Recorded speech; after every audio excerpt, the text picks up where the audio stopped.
One that does stand out to me is where I was working one night in an audience setting, and I'd finished speaking to one lady, and I immediately knew I was moving on to someone else. It was her son that came through, and he was only 10 when he passed away. And I connected with him so strongly, and he'd given me all this information, and he was very excited to speak to his mother. And she was understanding it, and she was saying, thank you, yes, that's true, that's right. And she was giving me the verification. And I just felt like this isn't connecting with her. Like there's something that I could feel that wasn't quite getting there. And I wanted so much to prove to her this was her son and that he was still with her. And so as the reading came to the end, I said to him, you need to give me your name. If you can, just give me your name. Now, that's not something I would normally do within my mediumship, because I think if it comes in the unfoldment of the reading, that's fine. But if we go looking for it, our mind can jump in.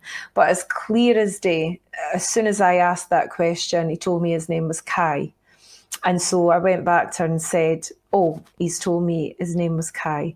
And she just burst into tears, and it really resonated with her in that moment, and it really opened her up. And on speaking to her afterwards, she said, everything you said was correct, but I needed that. I needed to feel it was him. Life is but a dream. Life is but a dream. Life is but a dream. Yeah. Hello, you beautiful souls. Welcome to the Praise the Psalm podcast, where I'm honored to have on my guest, Karen Docherty. Karen, how are you doing today? I'm good, thank you. Amazing. I'm happy that we're finally able to have this talk, and I'm looking forward to learning more about your life, your experiences, and sharing that with the audience. But for people who are not familiar with you, could you give us a brief background into who you are and what you do? Yeah, sure. So my work is being or working with my mediumship. So I'm a psychic medium, and I've been doing it for many years now. I can't remember how many, but I started even from childhood knowing spirit and knowing about the spirit world. And as an adult, I've worked with my mediumship, doing readings, events, speaking to people, helping with grief, lots of different ways of using my mediumship. And that's what I do. Excellent. Psychic medium. One of my favorite topics to talk about. So for you, how did your journey begin? How did you get into this world? Yeah, so like when I was young, like really young, I remember seeing spirit people and knowing that they were from what I used to call the other place, and just knowing I wasn't frightened of them. It was just like a natural happening for me. And my grandmother actually commented on it many times, and she kind of spotted it as well within me. So as I grew up, it wasn't a frightening thing, but it did become overwhelming in my teenage years. It was like I was switched on to it all the time, and I could hear spirit talking to me at night times, and there was many different voices, and it kind of got to a point where I went and spoke to a medium about it. And I had always followed mediumship. I'd read mediumship books. I'd followed mediums that I could see or read about. So, and that was from the age of 10. So obviously it was a very natural thing for me to be drawn to. But when it became overwhelming like that, I did have to go and speak to a medium, because I didn't know what to do with it. And I didn't know at that point I was a medium. I knew that I had the contact with spirit, but I didn't call myself a medium, and never for 1 minute thought that I was a medium. When I spoke to her about it, this medium local to me, she said, you've got to develop it. It's time, they're trying to get your attention. And I was like, I don't need to do that. Like, I'm not a medium. And for me, I think it was more because I knew that mediumship was a huge responsibility. I knew it was quite a rare thing, an ability to have. And for whatever reason, I probably felt at that moment that I couldn't possibly be blessed to do that kind of work. So it took me a little minute to get my head around that. But when I did go to develop in a development group, it just all made sense. It was like the penny had dropped. I knew what it was. I knew what I was supposed to do with it. I knew that it was my calling. And from then on, really, I've just worked with that full time. So when you first started to have your you go through the awakening process, you said that you were overwhelmed. What was overwhelming you during that initial phase? Really, it was the volume of voices that I was getting at that point. So I would go to bed in the evening, and as soon as my head hit the pillow, it was like tuning in a radio where you're like tuning through all the different radio stations, and you're hearing lots of muffled voices and different voices and many different ones. And that's what was happening every night. And for me, it got to a point of being like anxious about going to bed, because I knew that I was going to be hearing all of this and I didn't know what to do with it. I didn't know what the purpose of it was at that point. I didn't actually decipher what was being said to me. I always remember saying in the morning times, I was so busy speaking to everyone last night, but I don't know anything about it, but I can feel it. And I felt drained every single day. So that overwhelmed me in the sense of, I don't know what this is going to be or where I'm meant to take this. And have I just got to keep going through this every night? So it became to an overwhelming point. I see. I want to take a few steps back and maybe create a framework for people, because everyone has different definitions of psychic and mediumship. And I wanted to, I guess, understand more of what your definition of what that is for you, so we can create if we're building a house, we start with the base floor so people can go from there. So how would you describe psychic and mediumship? Yeah, so psychic is every part of us. Every one of us are psychic, but we're psychic to different levels. And the reason that we are psychic is because we come from the spirit world. And when we come here, we still have that mind-to-mind communication. And some people will call it intuition, sixth sense, a hunch, gut instinct, all of the words and terms that you hear, but really it's psychic ability.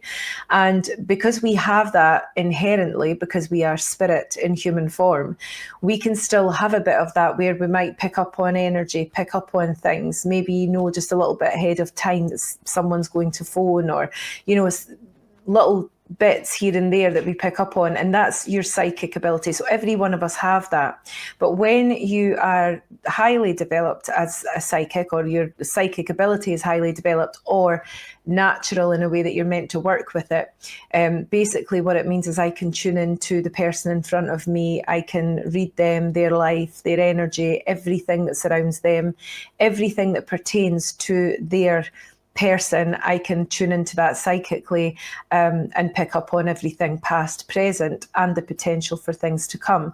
So that's about the people in this world, whereas mediumship is more about me as a medium being able to connect with those that have crossed over, and know everything about them, connect with them and bring forward their evidence and actively talk to them and have a communication. So that's the difference between mediumship and psychic. I see. Okay. That was a great explanation. So going back to your awakening process, so when you were getting these voices, did they all sound the same? Did they sound different? Were there distinctions in tonality and stuff like that? Like, if you remember, because I know it was some time ago, but yeah. Yeah, they were all different. There wasn't really, although some of them were clearer than others, they were still muffled, and it was disorientating. So it wasn't like I was hearing one voice clearly. It was just like an amalgamation of all different voices all at the same time. But I definitely could recognize that they were different, and that like some of them would have had accents, some didn't have accents, some even sometimes remembering that there was like foreign words used, different language, just a huge amalgamation of that. And like I say, none of them frightening. Individually, it wouldn't have been overwhelming, but because it was all at once, it felt like that. I see. Did any people that you know come to you eventually? People who passed over, let me specify, like relatives, friends. Did that ever happen? Well, at that point in my life, I hadn't lost anyone that I would know of, like in my lifetime. So my grandparents were still here, my parents were still here. So I didn't really have anyone over on the spirit. I'm blessed to know that my grandparents, I still had my grandparents when I was in my mid-20s. So it wasn't my own people, but I certainly picked up on my friends' grandparents or my friend's mum who had passed away and was able to pass messages on from them. And I did that even as a teenager, even at school. I was at high school and my friends used to say, "Oh, Karen's away to tell us something really spooky," and it was just the way that they interpreted it is a bit weird, a bit strange. Karen gets strange things, but for me it felt like, no, I've got your grandmother here and this is what she's saying. So I did get relatives of other people at that point. I see. Okay. So how did the people that you expressed this information to, so like if you got some information from someone's, like a friend's relative that perhaps passed over, how did they accept that, or were they kind of in shock, or like how'd they feel about that information? Yeah, I think they were a bit shocked sometimes, and I think because my friendship group, I suppose, had kind of accepted that I would say these things, they were accepting of it. They did say that it was strange, and they did kind of poke fun at it now and then. But even all these years on, I've bumped into old school friends and said to them, "Oh, I bet you find it strange what I do now." And they're like, "No, we kind of always knew there was something going on that we didn't know anything about." So it was obviously just part of who I was at that time, and I really didn't recognize it as that. That was gonna be my question, is like, did you become Karen the psychic or Karen the medium when you were younger? It's like, oh, there's Karen again. She's picking up on something. Yeah, I think they definitely said, "Oh, there's Karen," but it was more like but they didn't really probably have knowledge about what mediums and psychics did at that point either. But it definitely was, "Oh, there's Karen. She's going to be to do that strange thing that she does, or say something that she shouldn't know." So yeah, they definitely recognized that. Excellent, excellent.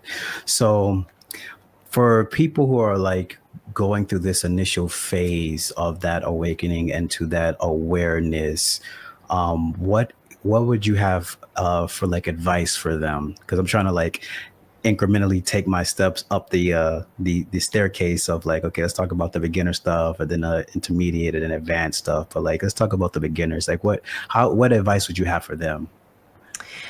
I would probably say, just try to surrender to it and get knowledge about it, learn about it. Because I think that when you don't know about something, it can feel that little bit frightening or overwhelming. And if you are actively looking into it already, if you're at the beginning stages, but you know that it's that and you're looking into that, then the biggest thing that I would say is get to know yourself, because part of your journey to connecting with spirit and understanding it is to understand your own higher self and understand that you are spirit in human form.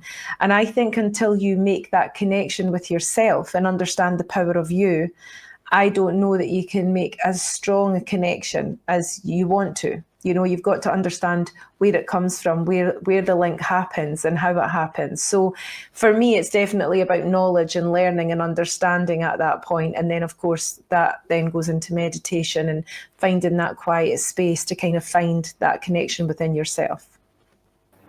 Excellent advice. I love that, because I know when I was going through my initial phase of, awakening and stuff, I didn't really necessarily have the support systems that I would have liked to have around me to help me understand what's going on, because it can be quite a jarring experience, and our society isn't really built around this type of knowledge and awareness. You tell this to your doctor, they're trying to prescribe you a medicine immediately.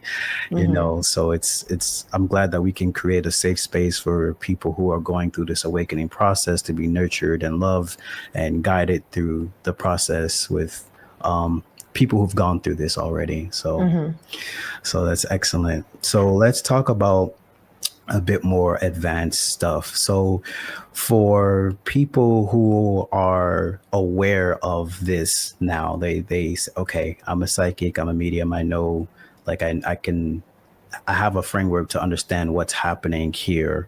How are there any type of techniques that you use during when you're working with people on the other side to like I guess, better facilitate the session that you're having? Like, are there any type of ways that you go about creating any type of, I don't know, like a practice that you have to go into it? Yeah, in the beginnings, I definitely did. I used to, have this little space and time before I did any of the work to do the same things, to create the space, to create the energy, and it would just make me feel connected. And that could be anything from saying a prayer, sitting in silence, doing a meditation, opening myself up and feeling my own energy, my own power.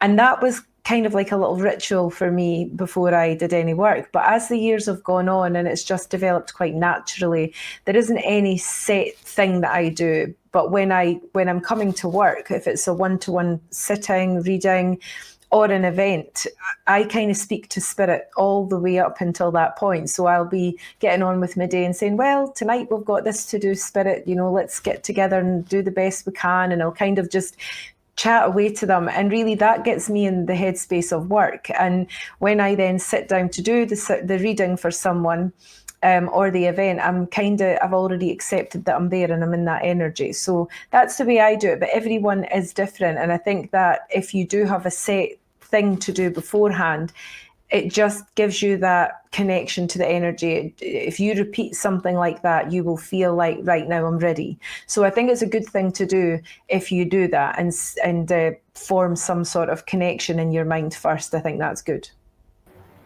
Yes, I agree with that. Do you have anything to have any practice to quiet the mind, like to get it to subside? Because I mean, most people's minds is just so active all the time. It's a bit difficult for them. So yeah, I think that's the thing about meditation. People talk about meditation like, I can't meditate, my mind's too busy, I can't switch my mind off. You hear a lot of students coming in saying, I can't switch my mind off. And I always say, you're not supposed to switch your mind off. Your mind can't be switched off. What you've got to learn to do is allow the flow of the thoughts. So instead of focusing on that thought, trying to get it out of your head, you're just to let it flow through and ignore it. And really getting into that place of being in that energy, knowing that thoughts are going to come and go and there's nothing you can do about them. Even that in itself will calm things down and calm the mind a little bit too. And then kind of the strong bit is making that connection to that quiet place. And the way that I do it is through a little bit of meditation beforehand and deep breathing. Like that breath work really does take you to the center of your being. And as soon as you're at the center of your being, you can then feel within your solar plexus, you can feel that connection to something else. yes, yes. I love that because I also have talked to people who want to meditate, but every time they attempt to, they said that I can't do it. And in my head, I'm like, well, no one's good at anything on their first try. Most people who are prodigies are children.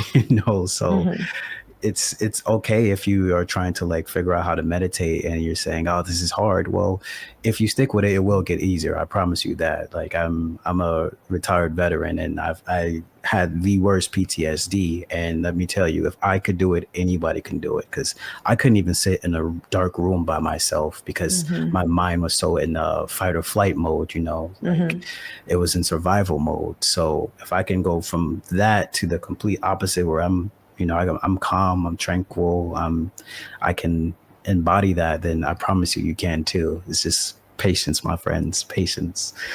It's also as well, people think that meditation has to be about sitting in a room, in the quiet. It doesn't. Meditation can be a walk in the park, a walk in nature, a walk by the seashore. Meditation can be listening to a bit of music in the background and just kind of letting your mind drift. There's different ways to meditate. It doesn't all need to be about sitting extremely still and not moving a muscle and thinking that you've got to go into this higher place. It sometimes just can't work like that for certain people. Yeah, I love that you said that too, because I guess since I've been doing it so long, I kind of bring that energy with me through the things that I do. So I can be washing dishes and I could be in a meditative state. I could be mowing the lawn and I can be in a meditative state. I can be at work in a meditative state. Like it's definitely something that you can integrate with you and bring with you in your own practice. I've talked to people who meditate while they're walking, you know. So it's I love that you said that. Thank you for sharing that one. So for when you are in this when you're in the psychic medium state, I'm sorry, when you're in the medium state, because you're focusing on mediumship, right? Okay. So when you're on the medium state, do you have a way to kind of understand what might be coming from, like maybe my own energy rather than what I'm picking up from this person that I'm communicating with? Like, is there a practice to like separate those things? Because I noticed that does seem to get people confused at times when they're trying to like figure out exactly, hey, what's coming from, this being that I'm communicating with, and what might be coming up from me. Yeah, I think that a lot of people do kind of sometimes get the two mixed up, and that is because our mind will always be active no matter what we are doing. So even when I'm working with my mediumship and I'm connecting with the spirit world, my mind is going to try and jump in, because that's what your mind is there to do. Your mind is there to keep you safe. Your mind is there to give you an answer to a question. It's logic. So if you're asking questions in your mind or thinking, oh, what is this? Is this me or is this them? Then really your mind's going to give you an answer on that, because that's what it's meant to do. So it's more about learning the energy of things. It's more about learning how to feel the energy of things rather than think about things. And if you can do that, if you can work with your clairsentience, which is your clear feeling, that's when you're going to feel the difference. So when I work with people in the spirit side, it's very active. It feels active. It feels just like someone standing next to me and having a full conversation, or giving me their presence in some way, showing me things. It's all very active. But when it's my mind, if my mind jumps in, it doesn't feel like that. It feels static. If the energy of it's different. So it's more about kind of getting to know the energy of the two so that you can differentiate, because every medium will think things. Every medium may misinterpret something because the mind is changing it to what their understanding should be. So knowing the energy of things, I think, is a much better way to go and a better practice to do. Yes, that was so well spoken. And I really hope people like gain a lot of insight from what you just said, because it's really important. Because I think people have the misconception that they think that, okay, my brain is just going to turn off, and then all this information is going to be like picking up a phone where, I'm just talking to someone and it's just going to be a clear like thing. But it's not usually the case. Like the mind is always active for sure. And it's really about the feeling of how the flow of that energy is happening. And the mind is doing its job when it's trying to use logic and like sometimes even playing defense on things, because it's trying to protect. That's what its mechanism is to protect itself. So it's like, hey, if you're getting information that seems illogical, it's probably right, because it's not supposed to be logical. It's not supposed to fit like a puzzle piece there. It's supposed to, it's the intuition and flow of it. So yes, I love that. And that's a great way for people to decipher that. That was excellent. So for people that you've communicated with on the other side, has there been a reoccurring theme of like something that they want to express to people who are still, living functional here? Like, is there any kind of reoccurring theme that has come up from clients that you've worked with? I think the reoccurring thoughts and feelings that come from spirit are mainly telling the people here to live their life and live for the person. Don't stop living. Don't grieve too hard that you stop your own living. And that's difficult sometimes, dependent on circumstances or who someone's lost. I mean, I know that I've done lots of work over the years with many different circumstances. The biggest one that always stands out to me is people that have lost children. No matter how old they are, it's still someone's child. And I think in that, the biggest thing that comes through is keep living, keep going. You know, we want to be part of your life and watch your life unfold.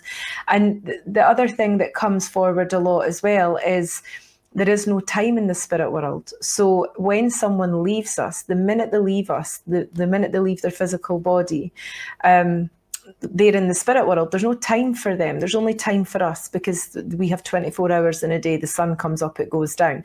But in the spiritual realms, there is none of that. There is no time. So when we see our loved one again, the one that left us and passed away, to them, it'll be like we didn't miss them, because the minute you're with them, it's like no time has passed. So they always come forward and say, please live your life, go and travel, do what you've to do. Don't sit and cry every day. I'm still here, and we will be together again at some point. And when that happens, it'll be like we didn't miss any time at all. So don't waste your earthly life. Go and live it. And I think that's quite a big one that comes out often. Yes, I love that. Yes. Have they ever, or if you ever asked this question, have they ever expressed how they perceive of things over there? Like in our perception, we experience, third dimensional reality. It's linear. It's pretty straightforward. Since they don't have a perception of time, have they ever explained how they perceive of things on that side? Do you mean more what they see in the spirit world, or do you mean what they see of this world once they're over there? It's a great question. I guess, like we're experiencing reality through our eyes, and we see things. I guess in that, if I could translate that over to them, they don't have body anymore, so they way more information and stuff. I guess in that aspect of what's their perception of reality, and how has it changed? I think that the answer to that is when they cross over, they are obviously home. They know that they are in the spiritual realms. They know that they are home. And because there's no body, there are no limitations. We are very limited here as humans. We are very limited in the mind. We're limited in the body. When we cross over, we have no limitations. So we absorb everything around us, and we absorb it all much more magnified than what the human mind could ever perceive, so when we cross over to the other side, when you say it's a whole new world, we are back home. We know where we are purely spirit, but it's not like here. We don't need to see things with our eyes. We don't need to gauge things with our eyes, because it's all energy and it's all consuming, and it's very, very magnified compared to here. Well said. Well said. So for the people who might have passed with any type of regret or anything, now that they're on that other side and they don't have this body anymore, and they're able to have a different perception on things, have there been any like reoccurring regrets that people on the other side have had? Like, oh, I wish I did this better, or I didn't do this, or maybe I spent more time with my children, or like anything. Yeah, that happens quite a lot actually as well, which is the sad thing in a way, because it's like you hear people saying all the time, until your time's gone, you don't really value it the way that you should. And a lot of things that will come forward are maybe people that had breakdowns in relationships, or family life wasn't great, or they felt they should have lived their life in a different way to stop the impact of pain on someone else. And so they will come forward and talk about that a lot of time. They will come forward and talk about that and say that they wish that they had done it differently. There are sometimes I'll communicate with people that look on their life, they do their life review, they see the impact of them on other people, and they will say, I know I didn't do it the right way, but there's no point in talking about it now. I can't change it, but I recognize it. So there are individuals that will come forward and say, I wish, and there's other ones, depending on their character, that'll say, well, I can't change it, but I do recognize it. So it's a free will thing. We all have free will in the spirit world, just as we do here. Yeah. I mean, ultimately, I feel like we're all kind of just doing our best, like with whatever we have, whatever our circumstances are, we're doing our best. So It's I definitely understand those who say I there's not much I can do now. I did try my best, but hey, I definitely love the time aspect of just kind of like just live your life, and figure things out in a way that it's not like you're living for someone else all the time, just yeah. I think So that's a big thing that I'm aware of as well with the amount of clients I speak to. And a big thing is that people want to know about their past life. People want to explore like an understanding of themselves, I suppose. So they need to know everything that's happened, and they talk about past lives and doing regression and things like that. Now, I'm not an expert on that side of things, so I'm not saying that people shouldn't have that if that's what they want. But my message that I've received from Spirit many times is you are meant to stay in the present, like live your life being present, because it's a very short time we have here on this earth, and it's meant to be about living in the present. And I also feel as well that we kind of put a big pressure on ourselves to explore every avenue and understand every little thing. Now, I'm not saying you shouldn't do development. I fully believe in that. Self-development is a huge thing, and it lets you understand yourself, and you live your life in a different way once you understand situations, and maybe even understand more about your own character and what's put you there, what's caused that, all of that kind of thing I think is amazing. But if you start to go down the realms of, well, because of a past life, this is why I act this way, or this is why this has happened to me, or this was written, it was meant, when you start going down that, you're really taking away your own personal responsibility of living in the here and now. And that is what we're supposed to be doing, is living in the here and now. And I just think it confuses your own mind when you start to go down these routes. And I think because of social media and people talking about it, I do think a lot of people get into that cycle, and it kind of takes the glory away of what you're doing right here and now. yeah, I'm definitely in resonance of, living right here, right now, and figuring things out in that way. It's funny because the whole way I got into this whole world was through reading Dolores Cannon's books, the Hypnotist, and I guess it was just interesting to me that past lives could even influence your current life in such a magnitude way. So I also get their aspect of like wanting to figure things out regarding their past lives, because I mean there has to be something that's influencing them, but I think we may like put too much weight and precedence on that idea and concept rather than processing things that are like immediately going on in our life that could be like worked on and resolved. Like, hey, if you have an addiction, maybe we can work on that. If you're grieving loss of a family member, maybe we can work on that. That's like something that's immediate and that can be worked on. Like I get that as well. Yeah, I think it's because people then think that gives them the reason for feeling a certain way or doing something a certain way. And I get that. I get that as a human, we look for reasons, we look for understanding, we want to place it in a box and tie a bow on it and say, right, I can understand that now. So I understand why people do it. But if you think about past lives, as people talk about, you only are here once. Now, when I say that, I'll explain what I mean. So as Karen, I am Karen Docherty. I am here living my life right now. This is me in this world. When I pass away and go over to the spirit world, that incarnation, that Karen, is an incarnation of my spirit.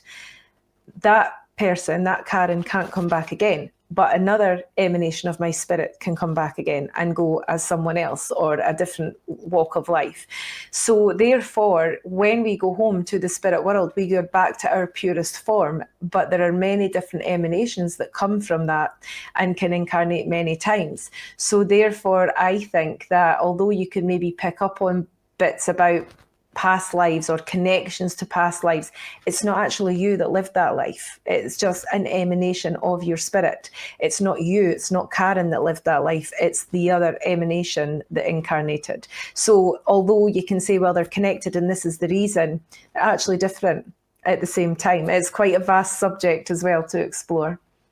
It is quite a vast subject, 100%. Yes, it is. And I've kind of, from what I've interacted with and researched, it does seem to be what people like gravitate the most towards, because there's like this mysterious aspect of like, oh, this is my first lifetime. I've lived more lifetimes. What did I do in them? Why can't I remember it? It's like, this whole this whole And thing that upholds. the thing is, if we were supposed to remember, we would, right? So, Yes. like, let's not look for something too deeply. Maybe look in a playful way, or look at it in a way like, oh, that would be interesting to find out. But don't obsess over it, because really what you're doing is you're wasting the precious time you've got here and now, and what you're supposed to be doing here and now. And sometimes I do feel it takes away the accountability sometimes. I've heard people say, oh, well, in a past life, such and such happened to me, and that's why I'm like this now, and that's why I can't get my life going in the right direction. Well, that's not true, because you can get that going, because what you need to find is the power of you, and not worry about the things in the past. And I don't mean people that have gone through life circumstances. Maybe someone's been raised in a way that's affected them in this life. That's not what I mean. I think that that's a trauma thing that you can explore and heal from. But I'm talking about people that say past lives influence this life, and you're like, no, it doesn't work like that. We are here to live this life, and you have to find your own power to do that. Yes, excellent. Well said. So for back on the mediumship aspect of it, so has there ever been a person that you talked to on the other side where you felt like, wow, this, I wouldn't necessarily say like favorite, because I want to play favoritism, but like, wow, that was like a really strong experience. I learned a lot. I helped my client learn a lot. Like, has there ever been like one particular experience that you think about a lot and reflect on a lot? There's many, many different ones. And I get asked this question a lot. And I always think, you should have a story in your mind ready, or an experience. And I never ever managed to do that, because there are so many. One that does stand out to me is where I was working one night in an audience setting, and I'd finished speaking to one lady, and I immediately knew I was moving on to someone else. It was her son that came through, and he was only 10 when he passed away. And I connected with him so strongly, and he'd given me all this information, and he was very excited to speak to his mother, and she was understanding it, and she was saying, thank you, yes, that's true, that's right, and she was giving me the verification. And I just felt like this isn't connecting with her. Like, there's something that I could feel that wasn't quite getting there, and I wanted so much to prove to her this was her son, and that he was still with her. And so as the reading came to the end, I said to him, you need to give me your name. If you can, just give me your name. Now, that's not something I would normally do within my mediumship, because I think if it comes in the unfoldment of the reading, that's fine. But if we go looking for it, our mind can jump in. But as clear as day, as soon as I asked that question, he told me his name was Kai. And so I went back to her and said, oh, he's told me his name was Kai. And she just burst into tears, and it really resonated with her in that moment, and it really opened her up. And on speaking to her afterwards, she said, everything you said was correct, but I needed that. I needed to feel it was him. And so when I came away, I just felt like, what we do is we look for certain things that we need. If my mum is communicating through a medium, then we set up a code word before she passed away, and we need to hear that, or that's not my mum. And, we put restrictions and limitations on things. But in that moment, for her, I realized as a mother, that's what she needed and what she wanted. And that really stood out to me, and it really made me work harder in my mediumship, I suppose, just to make sure that the person gets what they need.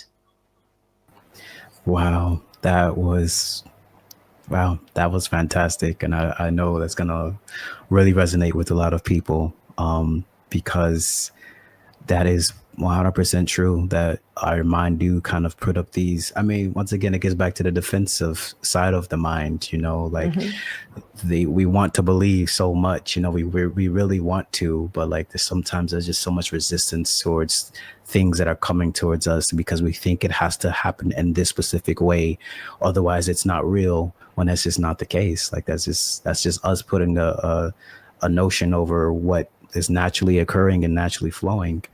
And I think it makes it difficult for mediums as well. I always say I welcome skepticism. If you've never seen me before and I'm coming saying to you, I'm a medium and I can connect with your loved ones, then by all means be skeptical until I can prove that otherwise, because you don't know someone, you don't know if it's true. But when a genuine medium's at work, it's not easy. It's not like picking up a telephone and just getting information passed down the telephone. It's harder. The spirit world are working through the medium's mind, and the interpretations are coming from that mind-to-mind communication, and the medium has to be able to interpret everything in the right way, hear things in the right way, feel things in the right way. So there are going to be times that you have to say no to a medium, and I always welcome it. I say to people, if you don't understand, tell me no, it's fine. Don't just say yes to a medium because the medium's supposed to be right, because what it will do is invalidate the reading. So let's say I've given 5 things to someone and they're correct, and then I say 2 things that are wrong, and the person doesn't want to say no, so they just say yes. When they go away, they're going to say, well, that wasn't quite correct, so maybe the rest of it wasn't right either.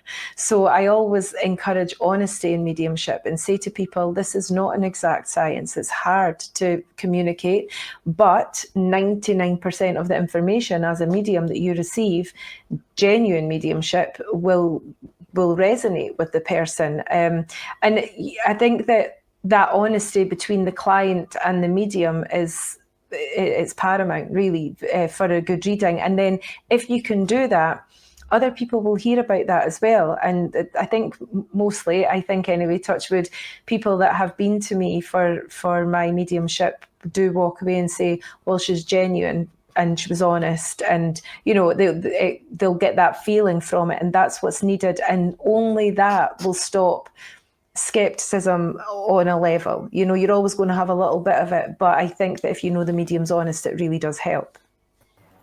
Yes. Yeah, it really does. And I do feel like that's also people's expectations just come from like a lack of just knowledge and understanding of like how this even works, and how the functionality of how this is even occurring.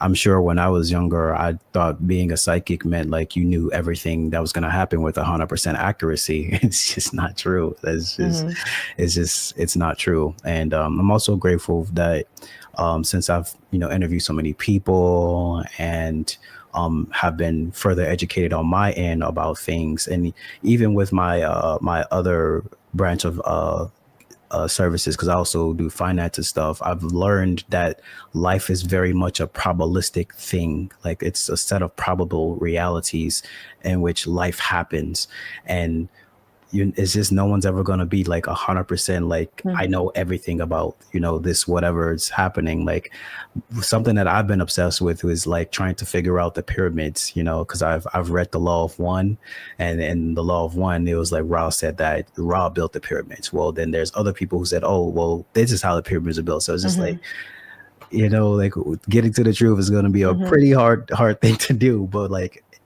I mean, there's just so many different variations of information that comes into your awareness when you're having a session, that just being even getting a name is just amazing. Just the fact that we can know something like that without ever even have talked to this person before. Like if that doesn't make you a believer, then I don't know what will.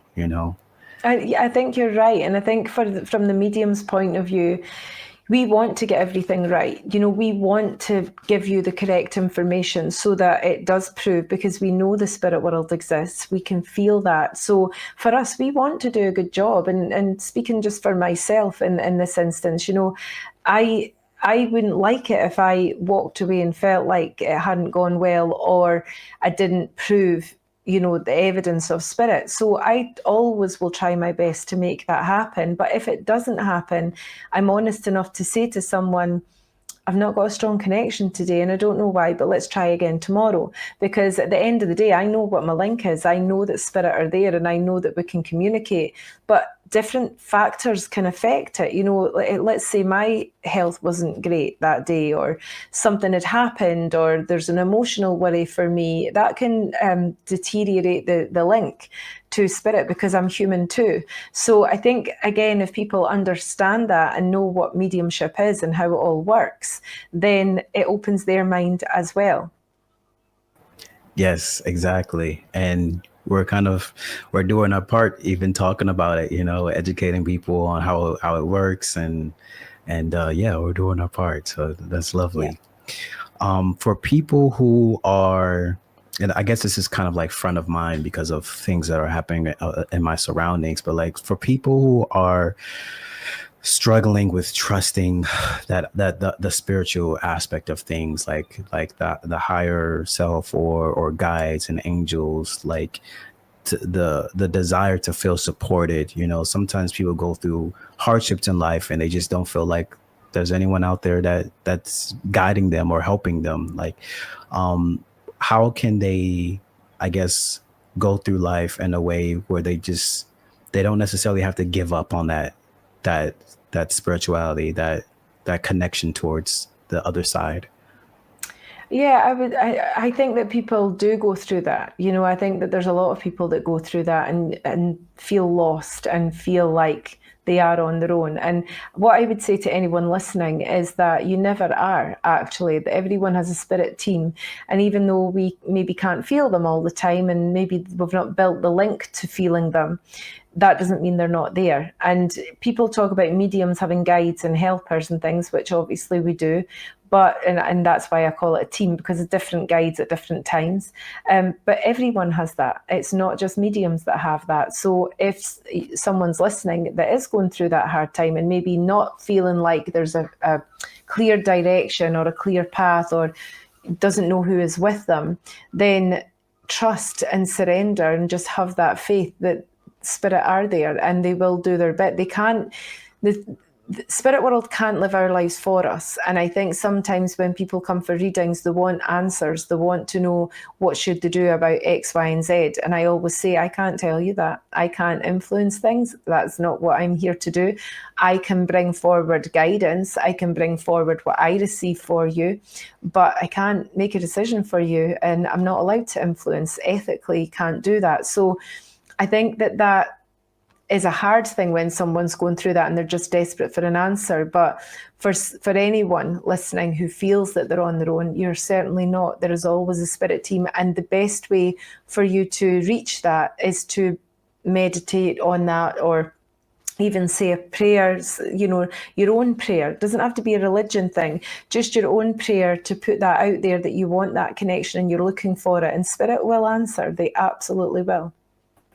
Yes, they will. Yes, they will. Everyone listen to this. You are loved and supported unconditionally now and forever. I promise you that. Yes, you are. Yeah.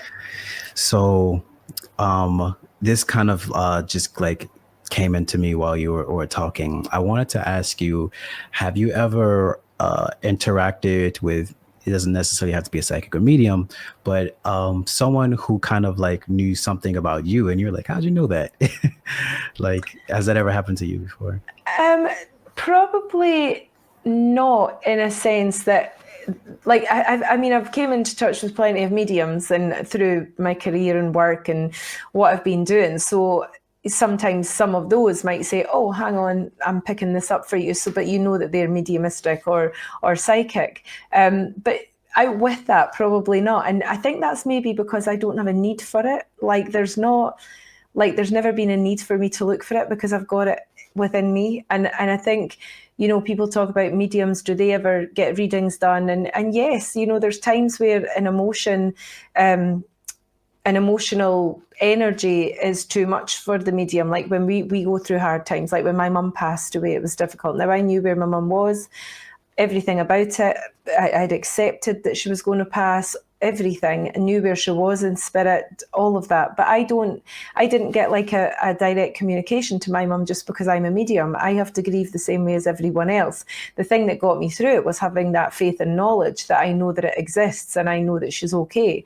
But it's still, the human side of me was grieving. So at that point, my life got hard and I had to deal with that. And I had to then deal with doing readings for people who were talking about grief. So there's times where our own emotions can overwhelm us and it makes us want to step back, or maybe we do step back just to have a rest period so that we can cope with our own things. And in other ways as well, there's maybe times in our lives where things have gone wrong, relationships or houses or whatever it might be, life stuff, and it's nice to get a bit of guidance off someone. So say I've got lots of friends that obviously are mediums and things as well, and they might pick up on that.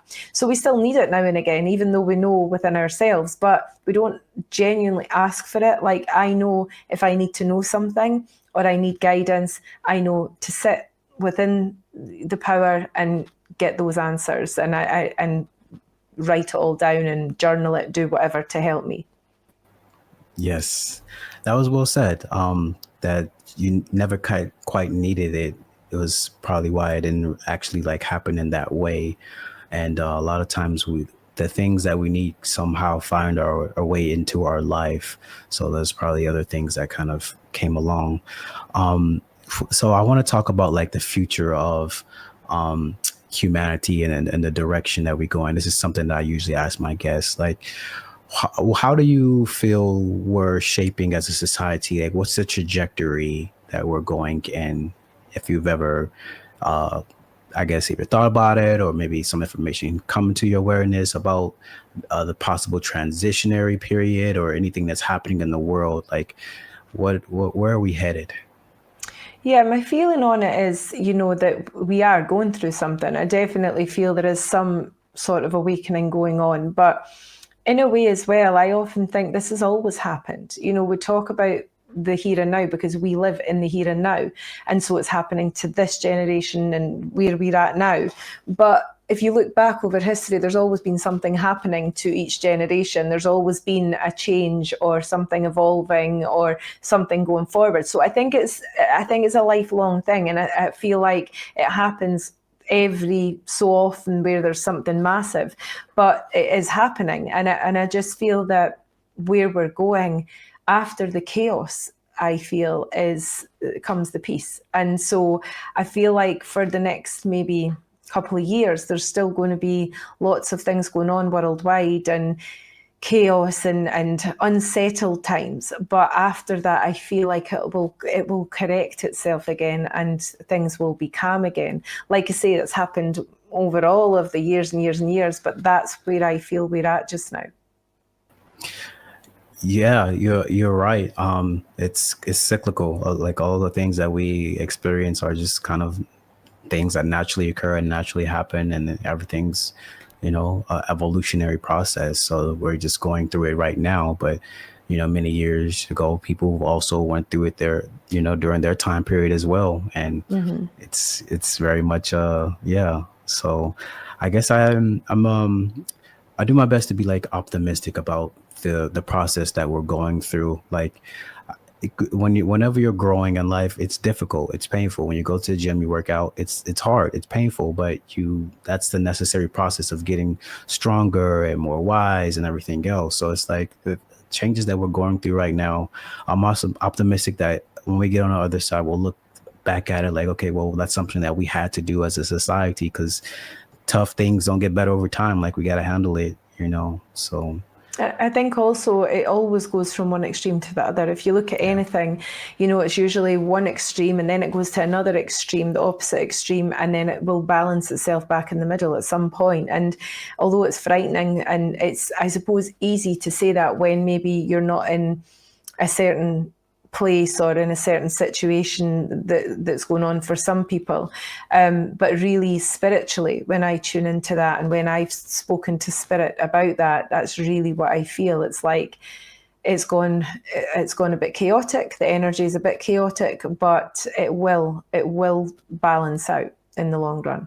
It will. And for my audience who love the Kabbalion, I believe that is the law of rhythm, where it's like the measure of the swing to the left is the measure of the swing to the right. So that's the rhythm of it. So Yeah, yes, I love we're that.